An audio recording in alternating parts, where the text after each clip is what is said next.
अस्सलामु अलैकुम वरहमतुल्लाहि वबरकातुहू। मोहतरम बुजुर्गों, दोस्तों, अजीज साथियों और प्यारी माँ बहनों,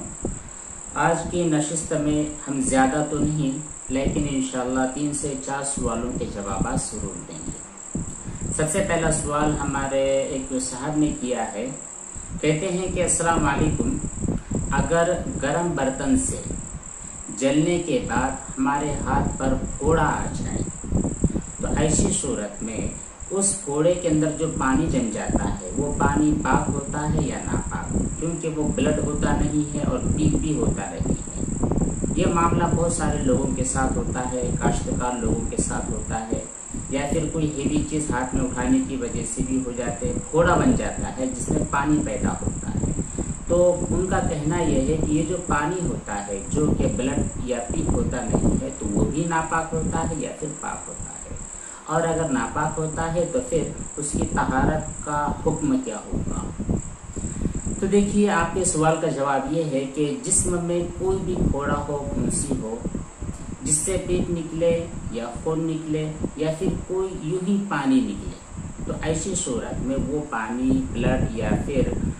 वो जो पीप होता है वो नापाक ही होता है। अगर निकलने वाली चीज़ 1 दिरहम से ज़्यादा हो जाए, समझ लीजिए, निकलने वाली चीज़ 1 दिरहम से ज़्यादा हो और वो किसी बदन पर लग जाती है या कपड़े पर लग जाती है तो बदन का या फिर कपड़े का वो हिस्सा नापाक हो जाएगा। और अगर वो फोड़ा इस कदर फूट चुका है कि उससे पानी निकला और वो बहने की ताकत रखता है, खुद से बहने वाला है, तो फिर ऐसी सूरत में आपका वुज़ू भी टूट जाएगा। और अगर वो फोड़ा फूट चुका है, उससे कोई गलाजत निकली है, कोई पानी निकला है या ब्लड निकला है, लेकिन जिस कपड़े पर आपके लगा है वो फैला नहीं है, 1 दिरहम से कम मिक़दार में ही लगा है और आपने उसको धोया नहीं है, तब भी आपकी नमाज सही हो जाएगी। लेकिन अगर आपको पता है, दिख रहा है और लगने की जगह भी आपको मालूम है तो धो लेना बहुत ज़्यादा बेहतर है। दूसरा सवाल अनवर भाई ने किया है। कहते हैं ये जो दूध बख्शना होता है, दूध बख्शना कैसा है? बच्चे का इंतकाल हो जाता है तो औरतें उस बच्चे की माँ को मस्जिद के पास बुलाते हैं और उसको जोर देते हैं, उस पर जबर करते हैं या उसको कहते हैं, या फिर ये कि उसको उभारते हैं इस बात के कहने के लिए कि बेटा मैंने तुझको दूध बख्श दिया। इसी तरह जब माँ हज के लिए या उम्रे के सफ़र के लिए जाती है तो जो बच्चे होते हैं वो बच्चे कहते हैं कि वालिदा हमको आप दूध बख्शवा दीजिए, या फिर जो दूसरी औरतें होती है हज को जाने वाली या उम्रे को सफ़र पर जाने वाली, उस औरत से कहते हैं कि आप अपने बच्चे को दूध बख्श दें। इसके बारे में वो कहते हैं कि मसला क्या है।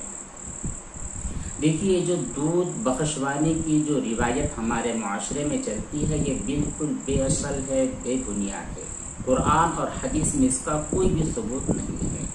गालिबन लोगों के जहनों में ये बात बैठ चुकी है कि अगर माँ अपने बच्चे का दूध मुआफ़ न करे, चाहे बच्चे के मरने के वक्त या खुद अपने इंतकाल कर जाने के वक्त, बहरहाल दोनों में से किसी एक के फौत होने और वफात पा जाने के पहले पहले अगर दूध न बख्शवाया जाए तो फिर ऐसी सूरत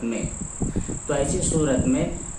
उन लोगों की जो बच्चों के साथ रिलेशन का मामला होता है वो मुकम्मल हो नहीं पाता है, यानी उनके जो हुकूक होते हैं ये हुकूक अच्छी तरह माफ़ वगैरह होते नहीं। शायद इस तरह की बातें लोगों के जहनों में हैं जो कि सरासर गलत है, बकवास है और बेबुनियाद है।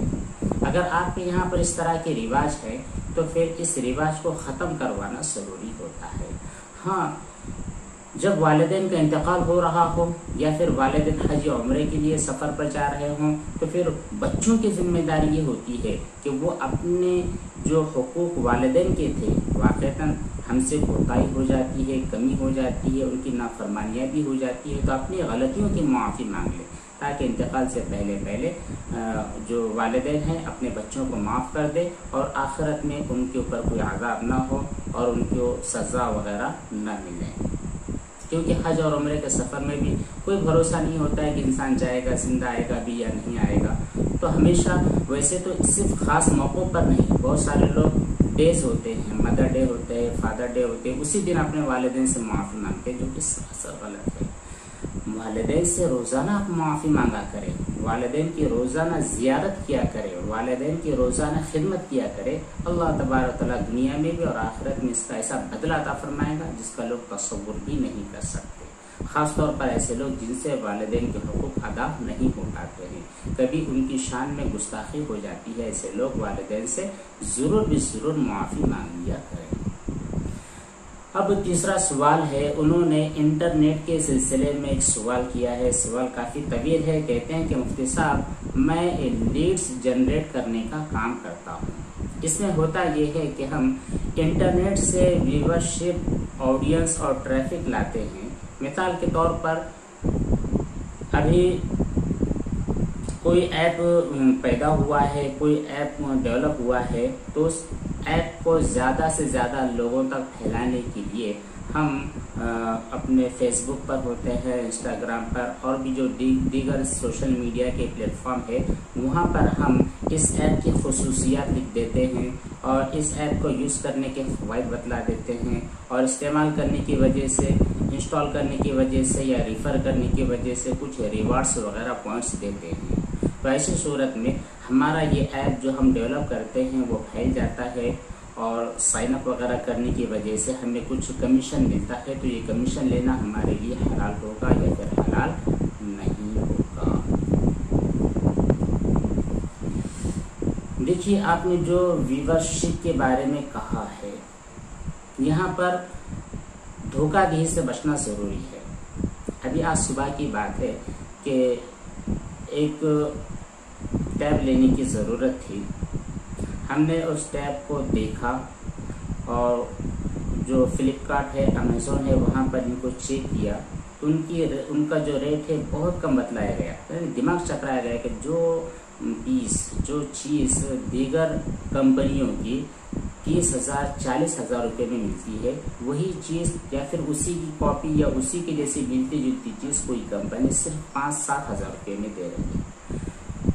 لیکن جب اور بھی تحقیق کی گئی، لوگوں سے اور بھی معلومات حاصل کی گئی، تو پتہ یہ چلا کہ وہ صرف لوگوں کو بیوقوف بنایا گیا ہے۔ لیکن ریٹنگ ہم نے دیکھی، وہ جو جس سائٹ سے وہ چیز بیچی جا رہی تھی وہاں پر 4 اسٹار ریٹنگ، مطلب وہاں پر لوگوں کو بیوقوف بنوایا گیا۔ ہماری اس چیز کو جو کہ بالکل ڈمی ہے، لیکن